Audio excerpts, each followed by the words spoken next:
Ikalawang marka, Gospel Doctrine, tamang doktrina tungkol sa Ebanghelyo.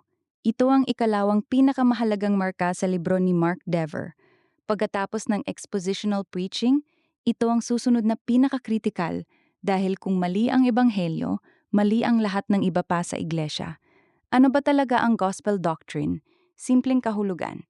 Ito ay ang tamang, buo, at malinaw na pagtuturo at pag-unawa sa Ebanghelyo ayon sa Biblia. Hindi pinaikli, hindi binago, hindi pinalaki, at hindi ginawang kaaya-aya lang sa tao. Hindi ito basta magdasal ka lang at maliligtas ka na. Hindi rin ito maging mabuti ka lang. Ito ay isang buong doktrina, teaching, tungkol sa Diyos, sa tao, sa kasalanan, at sa gawain ni Hesukristo. Ang buong kwento ng Ebanghelyo ayon kay Mark Dever. Si Mark Dever ay nagbibigay ng isang malinaw na balangkas ng Ebanghelyo. Karaniwang sinusunod ito. 1. Si Diyos, isang banal, makapangyarihan at mapagmahal na lumikha. Siya ang hari ng sansinukob. 2. Tayo, mga tao. Nilikha tayo sa larawan ng Diyos para luwalhatiin siya at mag-enjoy sa Kanya. Pero, 3. Ang problema. Kasalanan. Lahat tayo ay nagkasala at nahiwalay sa Diyos. Roma 3:23. Ang kasalanan ay hindi lang maliit na pagkakamali. Ito ay paghihimagsik laban sa Diyos. Ang kabayaran nito ay kamatayan at galit ng Diyos. Roma 6:23. 4. Ang solusyon. Si Hesukristo. Sa kanyang dakilang pag-ibig, ipinadala ng Diyos ang kanyang anak. Si Jesus ay ganap na Diyos at ganap na tao. Siya ay namuhay ng walang kasalanan, namatay sa krus bilang kapalit natin, substitutionary atonement, at nabuhay na mag-uli sa ikatlong araw. 5. Ang tugon. Pagsisisi at pananampalataya.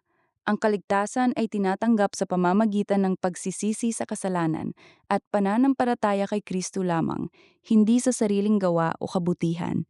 Ito ay biyaya ng Diyos. Efeso 2:8-9. Buod sa apat na salita na madalas ginagamit ni Dever. God, Man, Christ, Response. Bakit napakahalaga ng tamang gospel doctrine? Walang ibang kaligtasan, gawa flancheron daladeron. Kung mali ang ebanghelyo, walang tunay na kaligtasan. Pinoprotektahan laban sa maling aral. Maraming iglesia ngayon ang nagtuturo ng another gospel, Galakaya 1:6-9 deron bossa no, prosperity gospel, self-help gospel, nagdudulot ng tunay na pagbabago. Ang tamang ebanghelyo ay hindi lang nagpapatawad ng kasalanan, ito ay nagbabago ng buhay, nagbibigay ng bagong puso, at nagiging sanhi ng tunay na pagsunod kay Kristo. Ito ang sentro ng buong iglesia. Lahat ng iba pang marka, membership, disiplina, misyon, etc.